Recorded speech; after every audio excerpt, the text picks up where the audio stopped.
Mes amis arrivent à tous les sièges. Nous sommes perquisitionnés chez tout le monde, c'est-à-dire la secrétaire générale du groupe à l'Assemblée, mes anciens assistants chez eux, qui ont vu débouler aussi les flics à 7 h du matin. On leur prend leur téléphone, on leur prend leurs ordinateurs. Au siège du parti de gauche dont je suis membre, au siège du mouvement La France Insoumise, ainsi que chez tous mes assistants d'autrefois et d'aujourd'hui. En ce moment, partout, en France, tous ceux qui ont travaillé avec moi ou qui ont été proches de moi dans les années dernières subissent une perquisition. On leur prend leur téléphone, on leur prend leurs ordinateurs. Voilà le début du nouveau ministre de l'Intérieur et de la ministre de la Justice. Voilà ce qu'ils sont en train de faire dans tout le pays pour intimider et faire peur. Je vous demande de ne pas avoir peur. De ne pas avoir peur. Et de protester, parce que ça n'est pas de la justice, ça n'est pas de la police. Nous ne méritons pas un déploiement pareil, on croirait l'arrestation de je ne sais pas quoi, d'un gang, d'une bande, d'accord? Voilà à quoi sont occupés ces gens.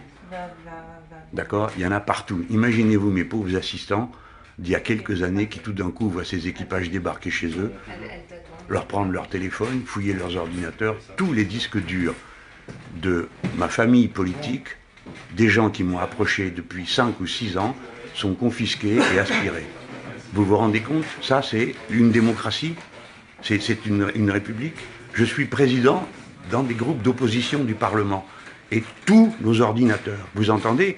Tous les ordinateurs de la maison sont fouillés et recopiés. Et il y en a plein chez moi. Rappelez-vous de ça, les gens. Regardez bien ce qui se passe. Demain, vous verrez, les mêmes, ils trouveront une excuse ou une raison quelconque pour me foutre en cabane, comme ils l'ont fait avec Lula, comme ils le font partout dans le monde. Parce que c'est ça leur nouvelle technique. Et si possible, de me faire peur.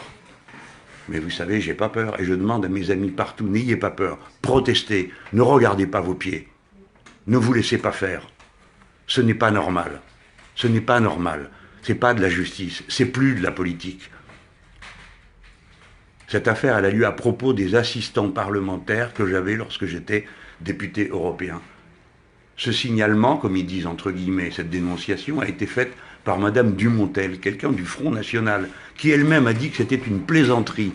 Donc tous ces gens-là sont au service d'une plaisanterie. D'une plaisanterie de quelqu'un du Front National. Vous entendez ça? Ou bien alors c'est les comptes de campagne.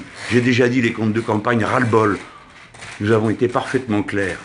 Et donc maintenant, je demande qu'on refasse tous les comptes de campagne. Et je demande si on va faire des perquisitions dans le bureau du président de la République, M. Macron, parce que lui aussi, il a une enquête préliminaire.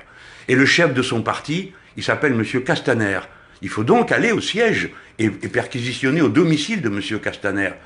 Il paraît qu'il est ministre de l'Intérieur, il a donc l'habitude. Il trouvera ça bien, j'en suis sûr.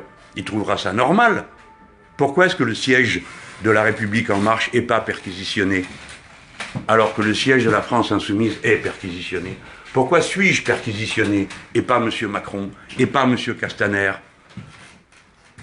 et pas la garde des Sceaux? Madame Belloubet, vous êtes fière de ce que vous êtes en train de faire, là? Vous êtes fière de ce que vous êtes en train de faire? Vous avez tout oublié? Qui vous êtes, qui je suis?